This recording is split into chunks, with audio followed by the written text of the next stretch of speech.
Hello everyone, welcome to my channel Readers Path. तो जैसा कि हमने एचटेट पीवाईक्यू सीरीज स्टार्ट की हुई है और इस सीरीज में हम 3 साल के क्वेश्चन पेपर ऑलरेडी कर चुके हैं।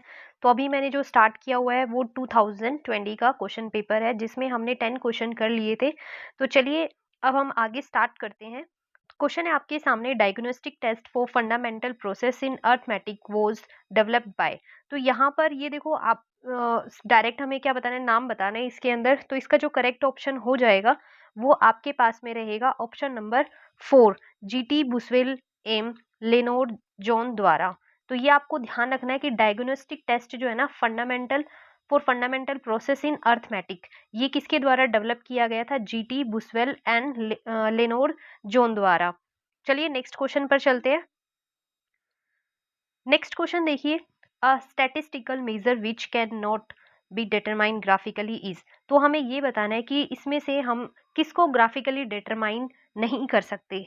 मोड होगा, मीन होगा, मीडियन होगा, हार्मोनिक मीन होगा। तो इन चारों ऑप्शन में से हमें बताना है कि किसको हम ग्राफिकली मेजर नहीं कर सकते हैं। तो आपने देखा होगा कि मोड को भी हम ग्राफिकली मेजर कर सकते हैं, मीडियन को भी ग्राफिकली निकाला जा सकता है, बट जो मीन है हमारे पास उसको हम ग्राफिकली, यानी कि इसको हम कैलकुलेशन के बेस पे हम निकालते हैं। ये आपने देखा होगा कि कैलकुलेशन करते हैं हम इसके अंदर, और फिर हम यहाँ से क्या निकालते हैं, मीन निकाला जाता है। लेकिन जबकि हमारे पास जो मोड है, मीडियन है, मोड जैसे आपने देखा होगा हिस्टोग्राम के द्वारा हम निकाल सकते हैं, इसी तरीके से मीडियन को भी हम ग्राफिकली, यानी कि जो कम्युलेटिव फ्रीक्वेंसी जो कर्व बनता है उसके द्वारा हम मीडियन को निकाल सकते हैं। तो मीन इसका जो करेक्ट ऑप्शन होगा वो ऑप्शन नंबर 2 हो जाएगा कि मीन जो है उसको हम ग्राफिकली डिटरमाइन नहीं कर सकते हैं।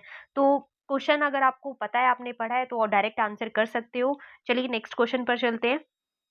नेक्स्ट क्वेश्चन देखो क्या है, in triangle A B C if three three यानी कि 3 times of angle A is equal to में क्या है, 4 time of angle B is equal to में 6 time of angle C, then angle A बताना है। तो अब यहाँ पर हमें क्या यूज करना है, हमें पता होता है कि तीनों ट्राइंगल के तीनों एंगल का सम कितना होता है, 180 डिग्री। यानी कि angle A plus angle B plus angle C is equal to कितना होगा, 180 डिग्री। अब यहाँ से देखो, इसको किसी भी आप के बराबर मान सकते हो। तो ए की वैल्यू आपके पास आ जाएगी, बी की वैल्यू आ जाएगी, सी की वैल्यू आ जाएगी। तो ए की वैल्यू आप निकालोगे तो k/3 आ जाएगा, बी की वैल्यू निकालोगे तो k/4 आ जाएगा, और सी की वैल्यू निकालोगे तो आपके पास में क्या आ जाएगा, k/6 आ जाएगा। तो एलसीएम लोगे तो एलसीएम आपके पास में 12 आएगा। 12 आएगा तो यहाँ पर आपके पास में क्या आएगा, 4k, यहाँ पर 3k आएगा, और यहाँ पर कितना आएगा, 2k आएगा। और ये पूरा किसके बराबर रहेगा, 180 डिग्री के। अब यहाँ से देखोगे तो 7 और 2 कितना हो जाएगा, 9k। 9k divided by 12 is equal to कितना आएगा, 180 डिग्री। तो 9 से देखो यहाँ से डायरेक्ट कैंसिल आउट कर दो, ये कितना बन गया, 20 बन गया। तो k की वैल्यू आपके पास में कितनी आ जाएगी, यहाँ से 240 डिग्री आ गई है ना। तो अब 240 डिग्री आ गई है तो यहाँ पे आप k की वैल्यू पुट करो। अब जो हमने a की वैल्यू निकाली थी, a की वैल्यू क्या थी मेरे पास, k/3 थी। अब 240 को आप किससे डिवाइड कर दो, 3 से डिवाइड कर दो, तो आपके पास में कितना आ जाएगा, यहाँ से 80 डिग्री आ जाएगा। तो आपका ऑप्शन नंबर 1 जो है वो करेक्ट हो जाएगा, 80 डिग्री। तो इजी था क्वेश्चन। नेक्स्ट पर चलते हैं। अब नेक्स्ट क्वेश्चन देखो, unknown to known is used for which teaching method. यानी कि कौन सी, किस मेथड के अंदर हम अज्ञात से ज्ञात की ओर जाते हैं। तो ये हमारे पास इसका जो करेक्ट ऑप्शन होगा ये आ जाएगा एनालिटिकल मेथड, यानी कि विश्लेषण विधि। संश्लेषण यानी कि सिंथेटिक में हम इकट्ठा करते हैं ना, तो उसमें हम नॉन, उसमें क्या हो जाएगा, उल्टा होता है, नॉन से अननोन पे जाते हैं हम। कौन से मेथड में, सिंथेटिक मेथड के अंदर। और एनालिटिक मेथड के अंदर हम क्या करते हैं, अननोन से नॉन की तरफ जाते हैं, यानी कि हमें नहीं पता होता और फिर हम नॉन की तरफ जाते हैं, अज्ञात से ज्ञात की ओर जाते हैं। और सिंथेटिक में इसका उल्टा हो जाता है, नॉन से अननोन की तरफ हम जाते हैं सिंथेटिक मेथड में। तो ये आपको ध्यान रखना है कि अननोन टू नोन है तो एनालिटिकल मेथड, और अगर उल्टा पूछा जाए नॉन टू अननोन तो आपके पास में सिंथेटिक मेथड आ जाएगा। चलिए नेक्स्ट पे चलते हैं।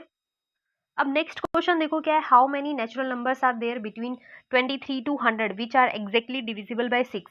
तो इसके देखो दो तरीके हैं। इससे पहले वाली वीडियो में भी हम इस तरीके के क्वेश्चन के दो मेथड जो है कर चुके हैं। एक तो आप एपी वाले मेथड से कर सकते हो कि यहाँ से आप निकालोगे कि जो फर्स्ट 23 के बाद जो फर्स्ट नंबर 6 से डिविजिबल होगा वो क्या आ जाएगा, 24 आ जाएगा।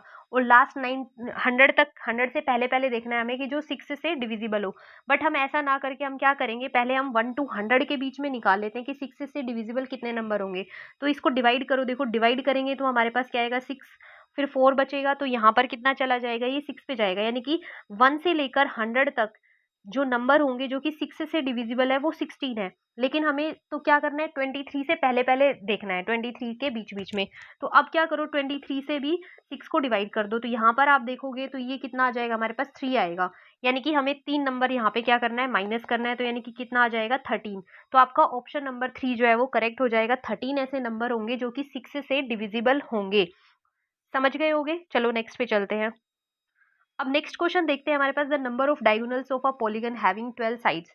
अब किसी पॉलीगन में हमें क्या बताना है कि जिसके अंदर 12 साइड है उसके अंदर हमें नंबर ऑफ डायगोनल्स बताने हैं। तो इसके लिए फॉर्मूला होता है हमारे पास n इंटू में n-3 divided by 2। Number of diagonals निकालने के लिए n की वैल्यू क्या होती है यहाँ पर नंबर ऑफ साइड। और ये फॉर्मूला कैसे आया होता है ये इससे पहले वाली वीडियोज में मैंने बताया हुआ है कि ये फॉर्मूला कैसे आता है। और इसमें हमें बिल्कुल भी रटने की ज़रूरत नहीं है, अगर हम भूल भी जाते हैं तो हम निकाल सकते हैं इस फॉर्मूला को कैसे आता है। तो अब देखो यहाँ पर हम डायरेक्ट पुट करने वाले हैं क्योंकि मैं ऑलरेडी डिस्कस कर चुकी हूँ कि ये फॉर्मूला आया कैसे। तो यहाँ पर हम क्या करेंगे, जो n की वैल्यू कितनी गिवन है, मुझे 12 गिवन है, तो यहाँ पे पुट कर देंगे 12। और 12 में से आप 3 माइनस करोगे तो 9 आएगा डिवाइडेड बाय 2। अब 2 से इसको डिवाइड करोगे तो 6 आ जाएगा। तो यहाँ पर आपके पास में क्या आ जाएगा, इसका करेक्ट ऑप्शन 54 आ जाएगा। जब आप 6 को 9 से मल्टीप्लाई करोगे तो 54। यानी कि अगर मेरे पास किसी पॉलीगन के अंदर 12 साइड हैं तो उसके अंदर डायगोनल कितने बनेंगे, 54 बनेंगे। समझ गए होगे? नेक्स्ट पे चलते हैं। अब नेक्स्ट क्वेश्चन देखो, a man buys 2 horses for, यानी कि एक आदमी है जो कि इतने रुपए यानी कि 1350 रुपए का क्या खरीदता है, एक घोड़ा 2 हॉर्सेस खरीदता है, लेकिन एक यानी कि एक दोनों का प्राइस जो है वो कितना है, 2 घोड़े जो है 1350 में खरीदता है। He sell one so as to loss 6%, यानी कि एक घोड़े को बेचने पर उसको 6% की हानि होती है और दूसरे को बेचने पर उसे क्या होता है 7.5 का प्रॉफिट होता है। On the whole he neither gains nor losses the cost of each horses. यानी कि क्या हो गया हमारे पास में 1350 में वो 2 घोड़े खरीदता है। अब हमें नहीं पता है एक घोड़े का कॉस्ट प्राइस कितना है, ठीक है, तो कम या ज़्यादा हो सकता है। अब देखो यहाँ से भी हमें पता चल रहा है कि दोनों का सेम तो होगा नहीं, कम या ज़्यादा ही रहेगा, क्योंकि एक घोड़े का जो 6% पे वो लॉस पे बेच रहा है वो दूसरे घोड़े के 7.5% प्रॉफिट के बराबर है। तभी यहाँ पर उसको क्या हो रहा है, ना तो लॉस हो रहा है ना ही उसको गेन हो रहा है, यानी कि ना तो प्रॉफिट हो रहा है और ना ही यहाँ पर उसको क्या हो रहा है, लॉस हो रहा है। तो यहाँ पर अब देखो ओवरऑल हमारे पास जो प्रॉफिट या लॉस है वो कितना हो गया हमारे पास 0% हो गया। अब एक पे उसको 6% का लॉस हो रहा है, तो यहाँ पर इसको हम मिक्सचर एंड एलिगेशन से कर सकते हैं। ये कितना हो गया 6%, यहाँ पर कितना है 7.5%, यहाँ बीच में हमारे पास कितना है 0%, यानी कि उसको ना तो प्रॉफिट है ना ही लॉस है। अब यहाँ से देखो हम क्या करेंगे, जब इसको माइनस करोगे तो इधर 6 आएगा, यहाँ से हम रेशो निकाल लेते हैं, और ये जो रेशो आने वाला है ये हमारे पास रेशो किसका बनेगा, कॉस्ट प्राइस का रेशो बन जाएगा। यहाँ से इसको माइनस करोगे तो ये कितना आएगा 7.5 आएगा। तो एक तरीके से हमारे पास रेशो कितना आ गया 7.5 और 6% का रेशो आ गया हमारे पास। अब यहाँ से देखो पॉइंट हटाना है तो यहाँ से आप 75 और ये कितना कर सकते हो 60 कर सकते हो। इसको काटोगे तो ये हमारे पास कितने से कट जाएगा, यहाँ से इसको कट्टापिटी कर लेते हैं हम। तो यहाँ से हम काटेंगे इसको 5 से काट लेते हैं हम पहले, सबसे पहले तो यहाँ पे 5 पे काटेंगे तो 5 1 और ये 2, यहाँ पे काटोगे तो इसको कितना आ जाएगा 1 और ये 15 आ गया।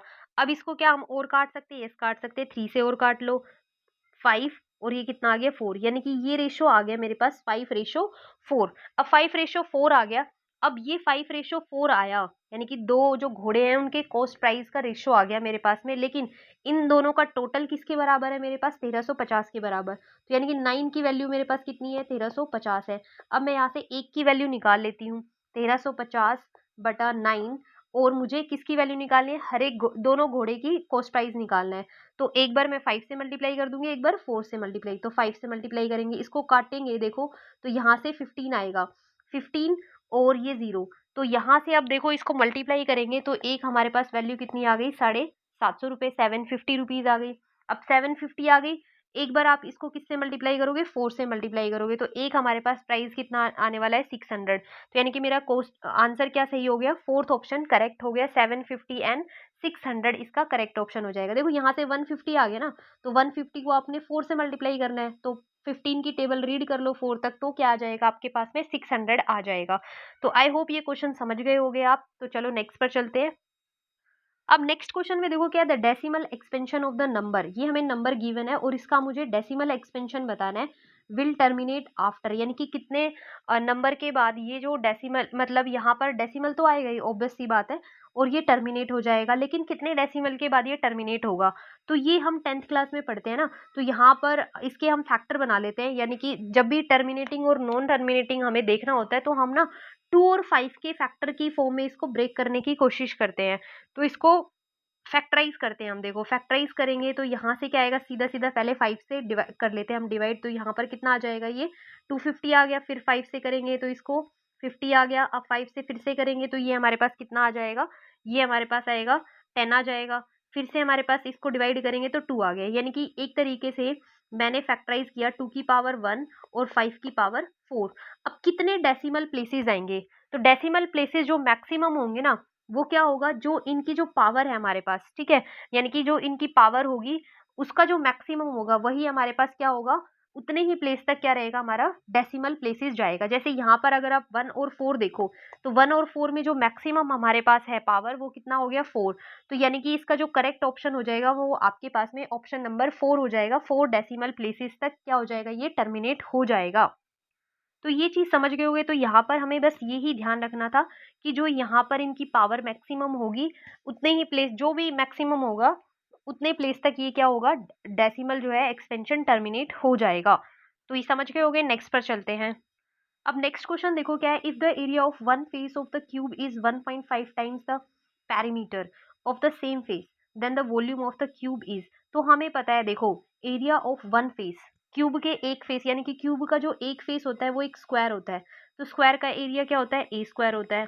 अब ये जो एरिया है ना, ये 1.5 टाइम्स है किसका, पैरीमीटर। पैरीमीटर क्या होता है, स्क्वायर का 4a होता है, यानी कि मैं 1.5 इंटू में क्या लिखूँ, 4a। तो a से तो a मेरा कैंसिल आउट हो गया। अब यहाँ से देखो इसको मल्टीप्लाई करोगे तो कितना आ जाएगा हमारे पास, a की वैल्यू मेरे पास कितनी आ जाएगी, क्योंकि यहाँ पे पॉइंट हटाओगे तो नीचे 0 आएगा। और 15 की टेबल जब आप 4 से मल्टीप्लाई करोगे तो 60 आएगा, 60/10, एक जीरो से एक जीरो हट जाएगी, यानी कि a की वैल्यू मेरे पास कितनी आई, 6 आ गई। अब 6 आ गई तो वॉल्यूम बता दो आप, वॉल्यूम क्या होता है, a क्यूब होता है। अब 6 का क्यूब करोगे तो 216 आ जाएगा, तो आपका करेक्ट ऑप्शन क्या हो जाएगा, ऑप्शन नंबर 3। इजी क्वेश्चन था। चलो नेक्स्ट पर चलते हैं। अब देखो यहाँ पर हमारे पास क्या है, the distance between the parallel lines. अब क्वेश्चन में ऑलरेडी गिवन है कि ये दोनों लाइन कैसी है, हमारे पास पैरेलल है। तो जब पैरेलल लाइन होती है तो आपने पढ़ा होगा a1 अपॉन में a2 इक्वल होता है b1 अपॉन b2 के, बट नॉट इक्वल होता है किसके, c1 अपॉन c2 के। तो अब सबसे पहले तो इस लाइन को हम सही कर लेते हैं ना। तो मेरे पास क्या बनेगा, 2x, y उधर जाके माइनस हो जाएगा, और इज इक्वल टू में या प्लस में क्या है, यहाँ पर प्लस में है 4, इज इक्वल टू में क्या बन गया, 0। ऐसे ही सेम इसको करो, ये क्या बना, 6x माइनस 3y और माइनस का 5 इज इक्वल टू में 0।